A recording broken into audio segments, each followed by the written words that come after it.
Why you don't need friends after 70. 6 reasons to embrace independence and live happier. For the elderly, you no longer need to prove yourself to anyone. There comes a moment in life when you realize that the relentless pursuit of approval from others no longer holds the same weight it once did. For decades, we navigate the world wearing masks, trying to fit into molds shaped by societal expectations, peer pressure, and a need for validation. But as we cross the threshold into our 70s and beyond, something profound shifts within us. We awaken to a liberating truth. We don't need to prove ourselves anymore. Imagine standing at the edge of a vast ocean, waves gently lapping at your feet. Behind you lies a lifetime of striving, climbing ladders, attending gatherings, keeping up appearances, all in the name of being seen, heard, and accepted. And yet, here you are now, gazing out at the horizon, finally free from the chains of external validation. The breeze whispers softly, "It's okay to just be." This realization that you no longer need to prove yourself to anyone is not merely a shift in perspective.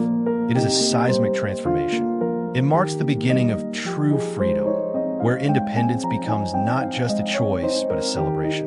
Let's explore this idea further, diving deep into why embracing this newfound liberation can lead to a happier, more fulfilling life. The burden of social validation. Think back to your younger years. Do you remember how much energy you poured into fitting in? Whether it was impressing colleagues during office meetings, ensuring you were invited to every social gathering, or curating the perfect image on social media, the pressure to belong was relentless. These efforts weren't always conscious choices. They were ingrained habits, born out of a desire to feel valued and accepted. Take Sarah, for example. At 45, she had built a successful career in marketing and was well respected in her field. Yet, despite her accomplishments, Sarah often found herself second-guessing her decisions. She would spend hours crafting emails that struck the right tone, agonizing over whether her jokes landed in team meetings, and meticulously planning dinner parties to ensure they were Instagram-worthy. Her life revolved around one central question: what will people think? Fast forward 2 decades.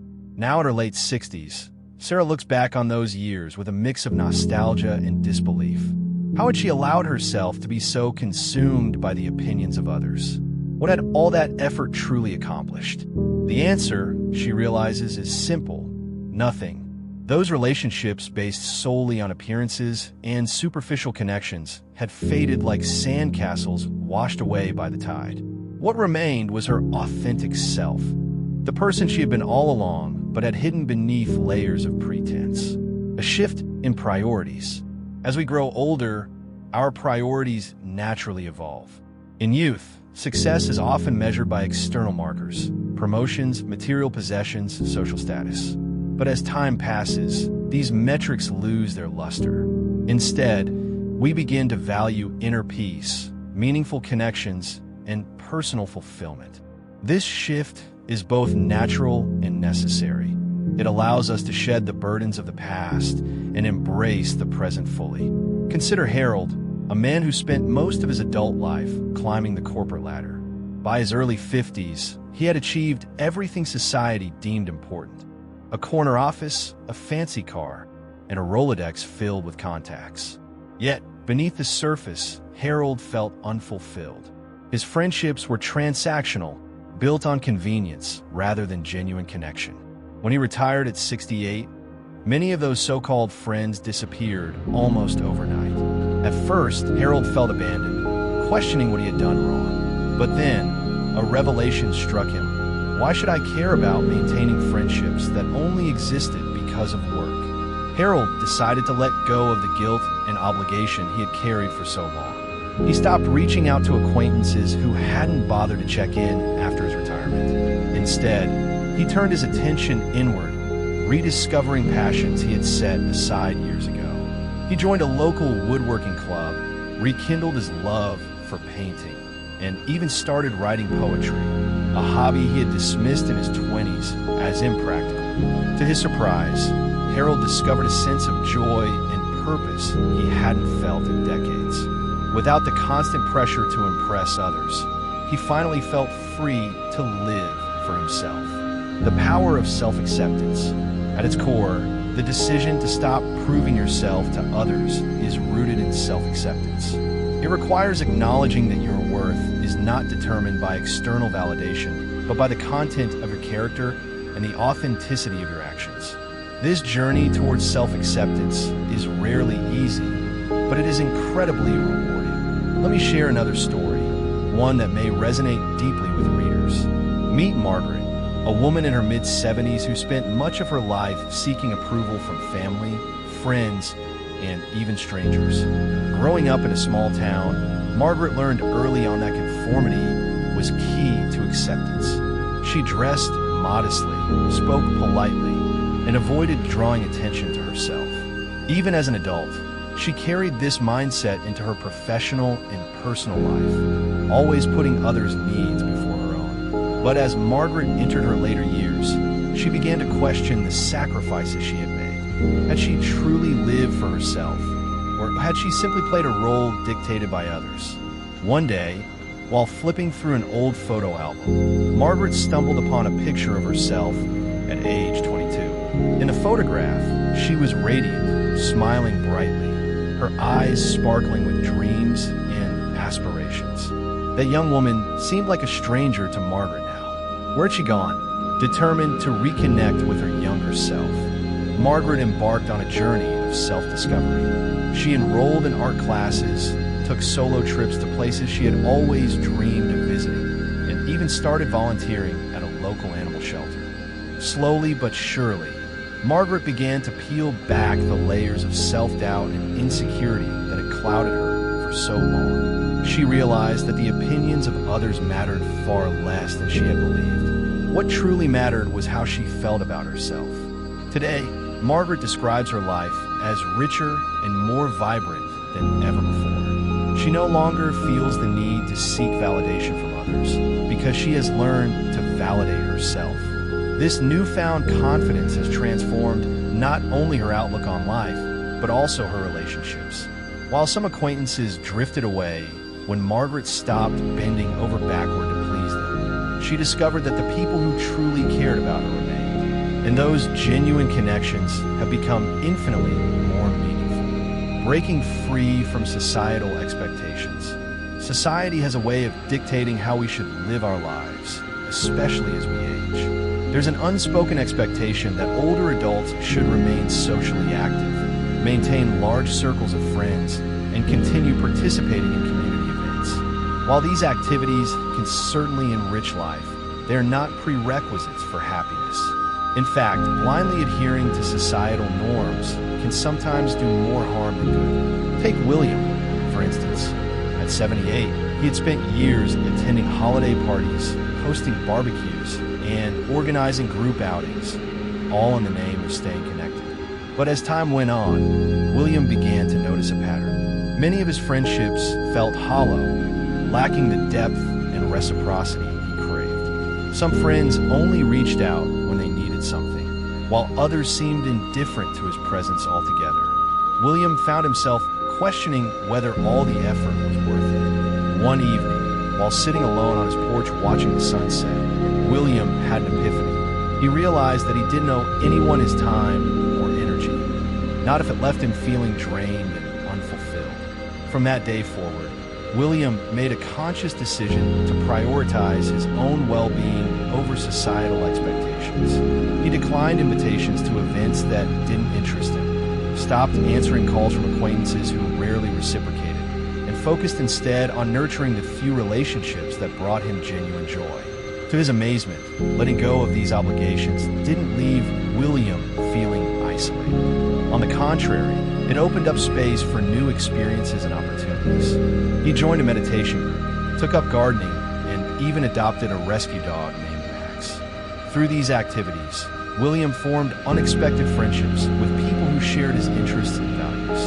Unlike his previous relationships, these connections were built on mutual respect and understanding, making them far more rewarding. Embracing your authentic self.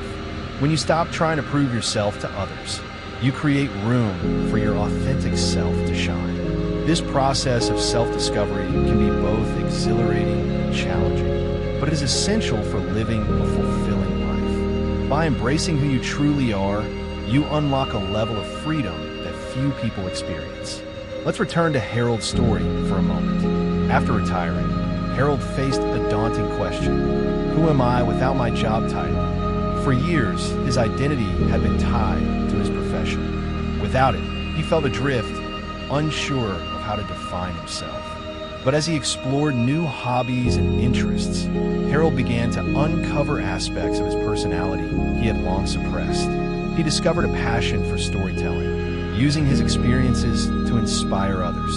He also became involved in mentoring young professionals, sharing wisdom gained from a lifetime of hard work. Through these endeavors, Harold not only redefined a sense of self, but also found a renewed purpose. He realized that his worth was not diminished by retirement. Rather, it was amplified by the opportunity to contribute in different ways. By embracing his authentic self, Harold transformed what could have been a period of uncertainty into one of growth and fulfillment, living life on your own terms. Ultimately, the decision to stop proving yourself to others is about reclaiming control over your life. It's about recognizing that you have the power to define your own happiness, regardless of what anyone else thinks. This mindset shift can be incredibly empowering, allowing you to live life on your own terms. For Margaret, this meant saying no to activities that no longer brought her joy and yes to experiences that aligned with her passions. It meant prioritizing her mental and emotional well-being over the expectations of others. And perhaps most importantly, it meant learning to love herself exactly as she was, flaws and all. As Margaret reflects on her journey, she often shares a piece of advice with fellow seniors. Don't waste your precious time trying to win the approval of people who don't matter. Focus on what makes you happy and let the rest fall away. These words encapsulate the essence of this first reason. You no longer need to prove yourself to anyone because your worth is inherent. You are enough, just as you are. Conclusion: a new chapter of freedom. In conclusion, the realization that you no longer need to prove yourself to others is a gift, one that grows more precious with age. It frees you from the shackles of external validation, allowing you to embrace your true self and live life authentically. Whether through rediscovering old passions, forming deeper connections, or simply enjoying moments of solitude, this newfound freedom paves the way for a happier, more fulfilling existence. So, dear reader, I invite you to reflect on your own journey. Are there areas of your life where you've been holding onto the need for approval? What would it feel like to release that burden and step boldly into a future defined by your own terms? Remember, the best chapters of your story may still lie ahead, and they begin with the courage to let go. Profile: Quinn 2.5 Max, 11:54 a.m. Below is the continuation of the article, expanding on 5 additional reasons why embracing independence after 70 can lead to a happier life. Each reason will be expanded into approximately 5,000 words, maintaining the same level of detail, emotional resonance, and vivid storytelling as the first section. Reason number 3: fewer friendships mean fewer disappointments. As we journey through life, friendships often serve as anchors, providing support, companionship, and shared memories. Yet, not all friendships are created equal. Some relationships enrich our lives, while others leave us feeling drained, frustrated, or disappointed. By the time we reach our 70s, many of us have experienced the sting of betrayal, neglect, or unmet expectations in friendships. These disappointments can weigh heavily on our hearts, making it clear that fewer friendships may actually mean fewer heartaches. The fragility of human connections. Friendships, no matter how strong they seem, are inherently fragile. They rely on mutual effort, reciprocity, and shared values. When one party fails to uphold their end of the bargain, the entire relationship can begin to crumble. For instance, consider Sarah, a woman who spent decades cultivating friendships with colleagues, neighbors, and acquaintances. She prided herself on being the glue that held her social circle together. always organizing gatherings, remembering birthdays, and checking in during tough times. But as Sarah grew older, she began to notice a troubling pattern. Many of the people she considered close friends didn't reciprocate her efforts. Birthday cards went unanswered, invitations were declined without explanation, and calls for help during difficult times were met with silence. At first, Sarah felt hurt and confused. Had she done something wrong? Were these friendships less meaningful than she had believed? Over time, however, Sarah came to understand a painful truth. Not everyone values relationships the same way. Some people prioritize convenience over connection, while others simply lack the emotional bandwidth to invest in deep, lasting bonds. This realization was both heartbreaking and liberating. Heartbreaking because it forced Sarah to confront the reality that some friendships would never evolve beyond surface-level interactions. Liberating because it freed her from the burden of trying to fix relationships that were beyond repair. Letting go of unreciprocated efforts. One of the hardest lessons we learn as we age is that not all friendships are worth saving. In fact, clinging to toxic or one-sided relationships can do more harm than good. Take William, for example, a man in his late 70s who had always prided himself on being a loyal friend. Throughout his life, William went out of his way to support those around him, whether it was lending a listening ear, offering financial assistance, or simply showing up when others needed him most. But as William entered his later years, he noticed a shift in his friendships. People he once considered confidants began to drift away, leaving him feeling abandoned and undervalued. One particularly painful incident involved a childhood friend named Michael. For decades, William and Michael had been inseparable, sharing countless memories and supporting each other through thick and thin. But when William fell ill and needed help navigating recovery, Michael disappeared without a word. Calls went unanswered, messages remained unread, and eventually, William stopped reaching out altogether. At first, William struggled to make sense of what had happened. Had he misjudged the depth of their friendship? Was Michael dealing with personal issues that prevented him from being present? Ultimately, the answers didn't matter. What mattered was that William realized he deserved better. He deserved friendships built on mutual respect, trust, and reciprocity, not ones that left him feeling used or neglected. With this newfound clarity, William made the difficult decision to let go of friendships that no longer served him. He stopped chasing connections that required constant effort on his part, and instead focused on nurturing relationships that brought genuine joy and fulfillment. To his surprise, letting go of these unreciprocated efforts didn't leave him feeling isolated. Instead, it opened up space for healthier, more meaningful interactions. William discovered that quality trumps quantity every time, and that true companionship doesn't require endless compromise or sacrifice. Embracing simplicity over complexity. In our younger years, we're often taught that having a large network of friends is a sign of success and popularity. Social media platforms like Facebook and Instagram reinforce this belief, encouraging us to collect hundreds or even thousands of friends and followers. But as we grow older, we come to understand that the size of our social circle doesn't determine our happiness. In fact, maintaining superficial relationships can sometimes detract from our overall well-being. Consider Margaret, a woman in her early 80s who once prided herself on having an extensive list of acquaintances. From book club members to golf buddies, Margaret's calendar was always packed with social engagements. Yet, despite her busy schedule, she often felt lonely and disconnected. The problem wasn't a lack of company, it was a lack of depth. Most of her friendships revolve around small talk, gossip, and obligatory meetups rather than meaningful conversations or shared experiences. One day, Margaret decided to take a step back. She started declining invitations to events that didn't excite her, stopped attending gatherings out of obligation, and focused instead on nurturing the few relationships that truly mattered. Surprisingly, this decision didn't isolate her, it strengthened her existing bonds. By investing her time and energy in quality over quantity, Margaret found that her remaining friendships became richer and more fulfilling. Conversations grew deeper, Laughter became more frequent, and moments of vulnerability were met with empathy and understanding. Margaret's story illustrates an important lesson. Simplicity is often the key to happiness.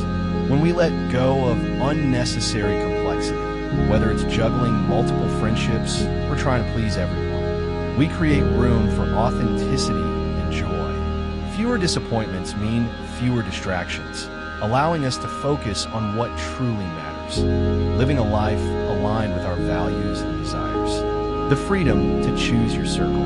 Another benefit of having fewer friendships is the freedom to curate your social circle intentionally. Unlike in our youth, when we might feel pressure to accept anyone who shows interest, older adults have the wisdom and confidence to set boundaries.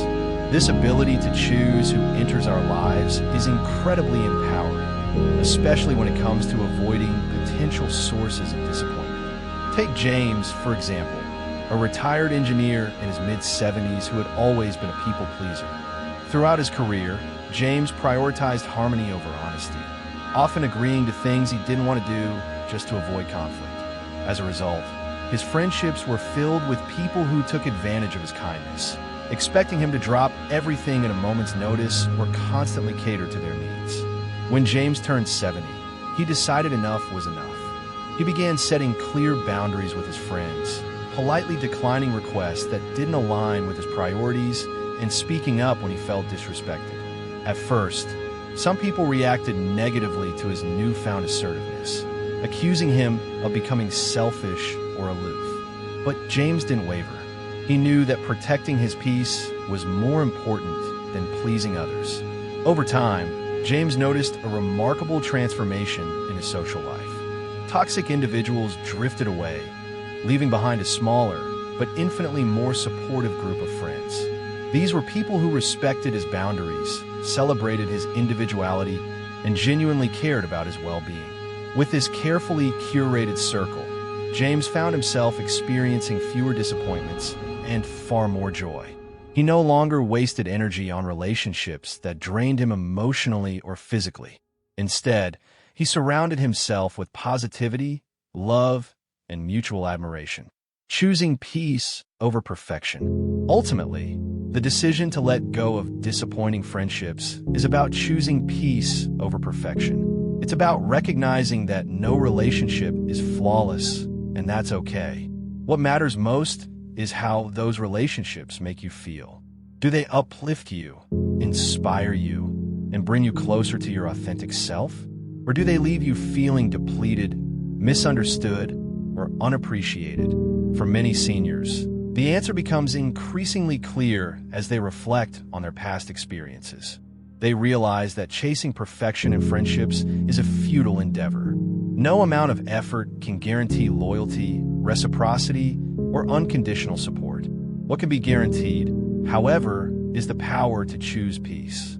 By releasing unrealistic expectations and embracing imperfection, older adults can cultivate a sense of calm and contentment that transcends external validation. Take Eleanor, a woman in her late 70s who spent much of her life seeking the perfect friendship. She read self-help books, attended workshops, and sought advice from experts, hoping to crack the code to lasting connections. But no matter how hard she tried, Eleanor couldn't escape the inevitable disappointments that come with human relationships. Friends moved away, grew distant, or betrayed her trust, leaving her feeling disillusioned and defeated. Then, one day, Eleanor had a breakthrough. She realized that her pursuit of perfection was rooted in fear. Fear of rejection, loneliness, and inadequacy. Once she acknowledged these fears, she began to loosen her grip on the need for flawless friendships. She stopped holding others to impossible standards and started appreciating them for who they were, flaws and all. This shift in perspective transformed her relationships, making them more resilient and rewarding. Today, Eleanor describes her friendships as imperfect but deeply satisfying. She no longer expects perfection from others or from herself. Instead, she focuses on fostering connections that are honest, compassionate, and grounded in mutual respect. And in doing so, she has discovered a profound sense of peace that eluded her for so long. Conclusion: embracing fewer, better friendships. In conclusion, fewer friendships mean fewer disappointments, a truth that becomes increasingly apparent as we age. By letting go of toxic or one-sided relationships, we create space for deeper, more meaningful connections. We free ourselves from the burden of unreciprocated efforts and embrace the simplicity of quality over quantity. Most importantly, we reclaim our power to choose who deserves a place in our lives, ensuring that our social circles are filled with people who genuinely care about us. So, dear reader, I invite you to reflect on your own friendships. Are there relationships in your life that consistently leave you feeling drained or disappointed? If so, remember that it's okay to let go. True companionship isn't measured by the number of friends you have, but by the depth of the connections you nurture. And when you prioritize quality over quantity, you'll find that fewer friendships can lead to greater happiness, fulfillment,